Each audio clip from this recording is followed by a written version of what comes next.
Good Wednesday evening, listeners, and welcome to Conversations of a Sister here on Conversations Live. Now, while we are still trying to just put things together, we're going to take a quick musical break, and I'll be back right after the break.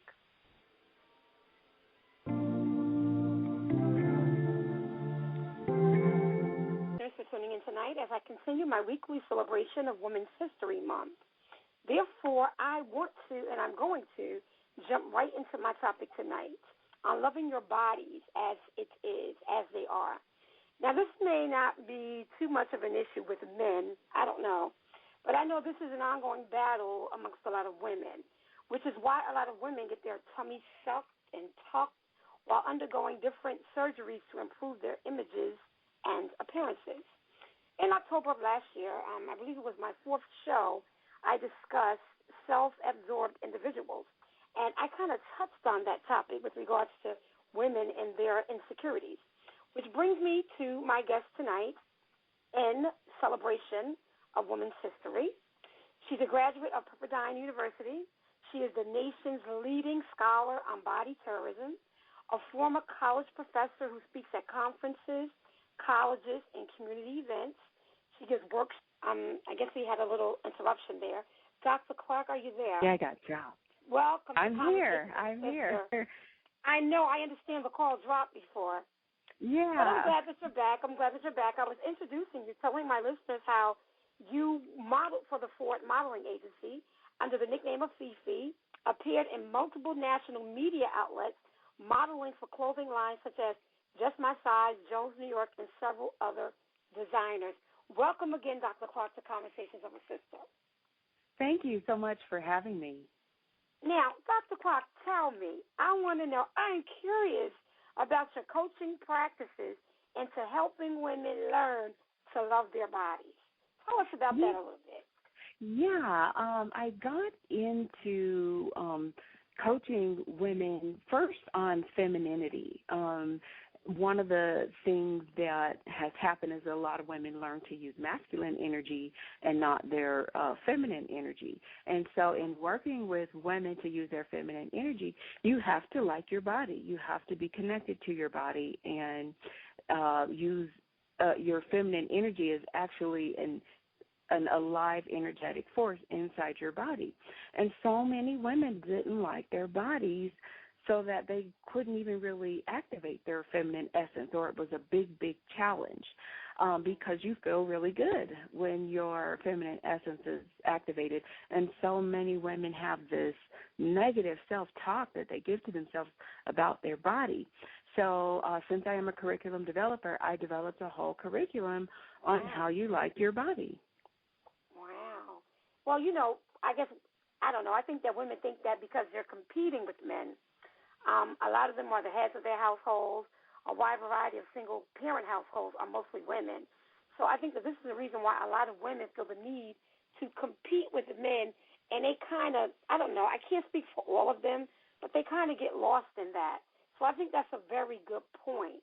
But now, do you also think that independent women learn to fight men to survive?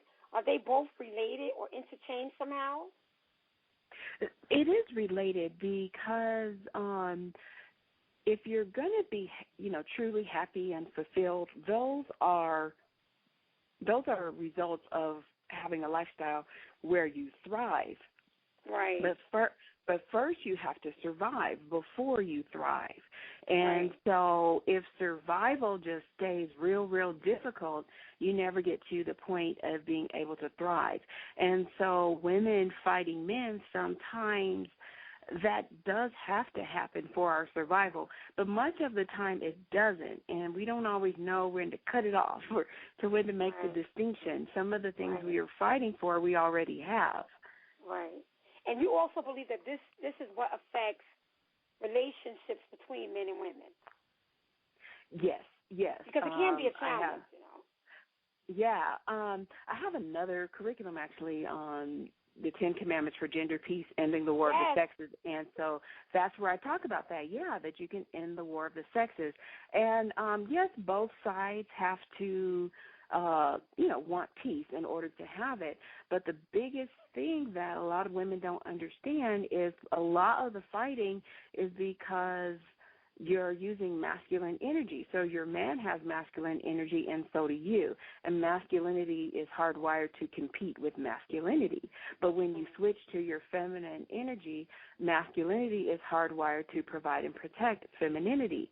And a lot of women don't ever feel safe with a man. They don't really truly feel like they can let their guard down enough to truly know that they're in good hands, because there's been such negative, relations and negative tension. But all that goes away when you come from your feminine essence. Wow, that's really interesting. Yeah. Because I think that this is the issue with a lot of women, even in the workplace, and I think that they carry that guard up even outside, even in their personal lives, in their personal relationships. That's very interesting. That's very interesting, and it's also very true. And doesn't it have a lot to do also with our roles? Because we should know our roles, period. Well, I like to not, pass judgment on that. If you look at our history, women have been treated poorly under patriarchy, historically. Yes. So there are very good reasons why women fight and why women file for divorce or choose to be single. So I don't think it's all, related to not knowing your role, but I do think, if you're not in that situation, you're not being attacked, and you have a man in your life that would be good for you, or even if you don't and you want to have that, then yes, you do need to come from your feminine essence. And I don't like to call it, your role, because that sounds like there's all these prescribed duties. But really, when you come from your feminine essence, it's a life force, and you just act true to that life force, and then you attract men, or the man in your life will respond to the behavior that you're giving off, and it just changes the dynamic. You actually don't have to do all that stuff. You don't have to, cook and clean and be pretty and, all the stuff that patriarchy said in the past. Right. You just live from a feminine essence is a receiving energy. And there's also what we call high status behavior. There's low status behavior that a lot of women exhibit, and then there's high status behavior, and men are naturally hardwired to provide and protect for the high status behavior. And so liking your body is a high status behavior, just having confidence and believing in yourself. Confidence, con means with, and then the next root word, the FID part is rooted in fidelity or faith. So you rock with faith, confidence. That. Wow, I like that. Yeah. Very, very true. So now, Dr. Clark, tell us the 10 commandments for loving your body as is. Okay. I based the commandments on the actual commandments. So I took the real 10 commandments and the concept that goes with it, and I adapted it to how you would relate to your body if you really did understand those concepts and apply them to yourself.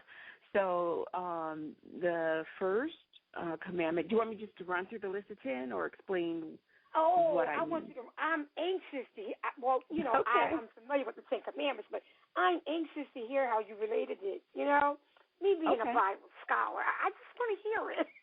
Okay. So the first one is thou shalt place no other woman's body before thine own.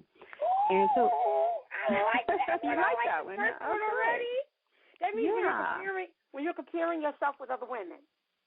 Exactly. And we almost have this culture where if you were to say, I like my body, people want to attack you, like you're just supposed to not like your body. So we're trained, people point out all the flaws, in their opinion, what your flaws are. Right, and so you're sort of trained to disassociate from your body, and then you look at other women, and often what we look at is women that we think have better lives than us, or maybe women who have an attractive man, but you don't know how she's treated just because. That's right. That's right. Yes. Yeah. And so Very you look true. at that, and you can't. You're not another woman. You can't have her experience. You have your own experience, and That's right. yeah, you're minimizing your own life when you put other people before you, and you don't know just because it looks good when they're out in public. You don't know what they deal with at home. You have to you have to claim your own joy. You can't covet someone else's. That's right. Very true, Dr. Clark. Very true. I like that. I like number one already. Oh, we're good. Well, thank you. I'm so sorry. I'm so sorry, but continue. Okay, so the second one is thou shalt not believe false body images or their messages. And so the believing false images sometimes comes, I will say most of the time, it comes from the media, looking at models or looking at, women have a baby and in 2 days their body's back perfect. They've done something. That's not a normal, natural transition. And so you have to understand the difference between women who use their beauty in service to survive versus just, the average woman who just wants to have a good life and thrive. When you place your looks in service, as models do, then it's sort of, you do use a lot of unnatural things to achieve a look that's consistent with your contract. And the average woman can't judge herself by that. In my own case, when I was modeling, I would spend up to 3 hours in makeup and hair with an artist, making me up. And then you go take pictures under lighting that was done by a professional person that does lighting. You get pictures taken by someone who specializes in taking pictures. You get dressed by someone who's a designer who specializes in making clothes look perfect. So you can't judge yourself by that. That is art. That's kind of it's like an art project for them. It's not a real life woman, but that's what we judge by. And even if when you look at those women that look like art, like, for example, Halle Berry, she's stunning, but her life is not perfect. Right. So you can't believe that false message that a perfect body or perfect look or perfect beauty or being thin is how you get a perfect life and how all your dreams come true. It's not. Right. That's true. That's very true. And she's really been scrutinized lately in the media. And that's the first thing people say. Beauty doesn't mean perfectness. They're like, look at the issues that she has with men, and she can't keep a man. And, when I hear things like that, I'm like, wow. So, now they're not even looking at her like she's human, when in all actuality she is human. And that's only proof that she is human. And also, even making those comments, she can't keep a man. She does have a boyfriend now. And her husband that she divorced him for very good reasons. So why would you want to keep a man like that? And so even just kind of coming at women like that, oh, well, you're beautiful, but here's what's wrong with you. That's a sickness in our culture. Like, we can't let people just claim their own joy and be happy for them. And what business is it of ours? And why is keeping a man the standard of joy when it was very public that one of the men in her background beat her? Her husbands were very promiscuous, and unfortunately her business is on the media. But why would you want to keep that? I know. Why would you? And I think that people's mentality is, wow, look, she's beautiful, but a man still cheated on her. Who could cheat on Halle Berry? Who could do that? And I'm like, well, apparently someone did. I mean, hey, nobody's perfect. That's how I saw it. I mean, Dr. Clark, that's very, very interesting, but it's very, very true. Very true. Yeah, and you know what a man chooses to do with his body is not controlled by a woman. That's not a reflection of you and your joy. You can, you have your life, and you can share it with a man that values you or not. That has nothing to do with your relationship to your own body. Wow. So I really think that your 10 commandments of loving your body is really mind-blowing because you take it in several areas, but I think that they are definitely concrete to a lot of things that are going on today. Do you believe, or do you, I know that one of your things is that you just spoke on it, how people become attractive in one day, and it's just not realistic, no matter what your age, your shape, or your size. But you do know that there are some women out here who thrive for that. They actually think that. They work to make that happen. Can I challenge you on that one? Go ahead. There are two types of attraction, and a lot of women never learn this, and this directly relates to why we have a bad relationship with our body sometimes, or why our relationships with men struggle sometimes. There's sexual attraction, and then there's a type of attraction that stimulates a man's provider-protector instinct, and again, that comes from your feminine energy. And you absolutely can learn to activate your feminine energy in one day, and you will be attractive that day. You will. I work with clients, and they even have to call and have a special session because they're saying, I'm attracting too many men. This has never happened to me. I don't know what to do. What do you do when, 3 men ask you out for the same Saturday? And these women, they're 50s, 60s, they're not the young, hot woman in the club, and they didn't do a makeover. They just activated their feminine energy. Wow, so that's the secret. Yeah, and you attract men when you have your feminine essence active. You attract men with a masculine essence, and that's who will treat you well. When you stimulate his provider-protector instinct, he really wants you to be happy, and he's willing to work to make you happy. It's not all that conflict, these really bad relationships that I see happening. Part of the reason why I started doing this work is because my background is actually in mathematics. I write math books, and I do a lot with making people understand algebra. Wow. And so, and I have a little bit of background in science as well. And so I started studying the math and science of how to be happy. And for women, it's in your body. You have to connect to your body, and certain hormones get stimulated by certain behaviors, and we're taught to disconnect from that and be sex objects, essentially. We're taught just take care of the outside, and that feminine essence is inside, and you have to I don't even say you have to like it. Maybe you'll like it later, but when your essence is active, your body feels really good inside. It feels like sort of a river in a sense. It's like a very, very nice feeling energy. So that's why you don't want to fight with people. It's not because you're a woman and you're too weak, but the minute you start fighting, well, then that feeling goes away. So your hormones get released it's a very pleasurable sensation all the time. So I don't see how you could not like your body. Wow.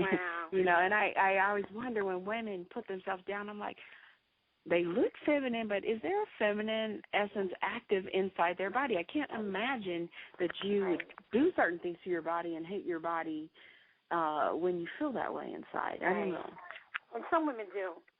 And Dr. Tuck, unfortunately, I am running out of time. Can you I know that I have all kinds of links to your web pages and my blog, but can you just tell people how they can contact you? Because I'm definitely going to have you back. And I think that my next topic with you is going to be on relationship issues. I'm going to invite you back on some relationship. Do the one on gender peace. We could do the 10 Commandments of gender peace. Yes, I'm going to have to invite you back, Dr. Tuck, because our time was it seemed like it just went by so fast. Definitely want to invite you back on this show, so you must stay open for an invite. But just tell my listeners very quickly how you can be contacted. My website is ebooklifecoach.com, ebooklifecoach.com.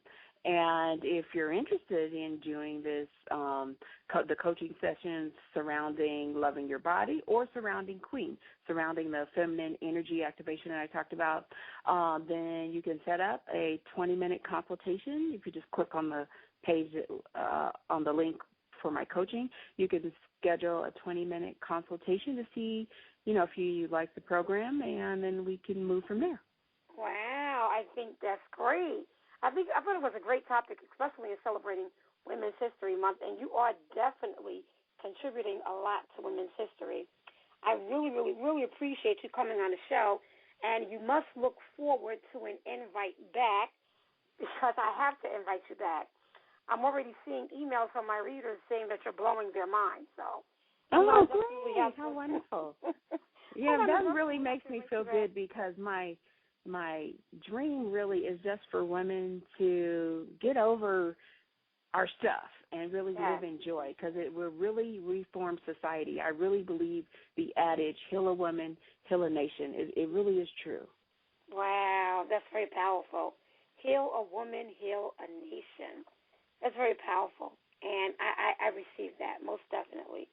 Well, Dr. Clark, thank you for coming on. Thank you for being my guest. Thank you so much for having me. This is great. And I will look forward to you coming back again. Look for my contact because we definitely will have you back again. It will be a different topic, a little bit of a different subject, because you kind of touch on a lot of things that are very interesting. And I would love to go into that with you. Okay, great. Well, thank you for having me. You're welcome. As usual, the conversations are never ending and always continuing on the CEO's blog at it can be accessed through www.readywriterproductioncompany.com or www.truthandmyth.com.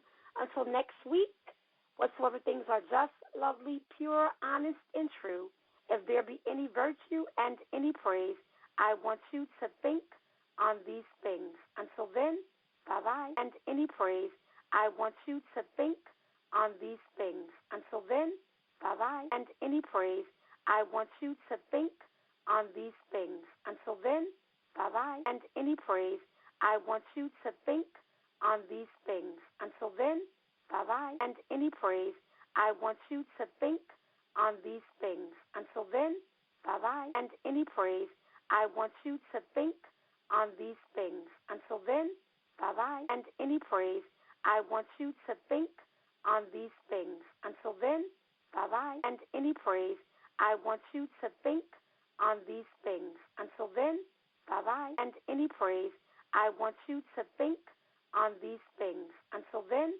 bye-bye. And any praise, I want you to think on these things. Until then, bye-bye. And any praise, I want you to think on these things. Until then, bye-bye. And any praise, I want you to think on these things. Until then, bye-bye. And any praise, I want you to think on these things.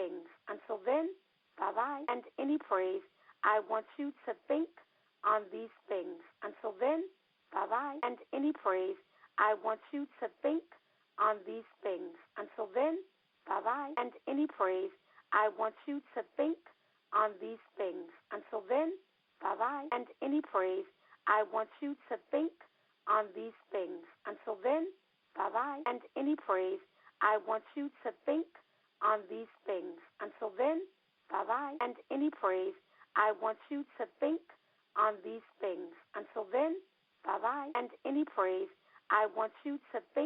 on these things. Until then, bye-bye. And any praise, I want you to think on these things. Until then, bye-bye. And any praise, I want you to think on these things. Until then, bye-bye. And any praise, I want you to think on these things. Until then, bye-bye. And any praise, I want you to think on these things. Until then, bye-bye. And any praise, I want you to think on these things. Until then, bye-bye. And any praise, I want you to think on these things. Until then, bye-bye. And any praise, I want you to think on these things. Until then, bye-bye. And any praise, I want you to think on these things. Until then, bye-bye. And any praise, I want you to think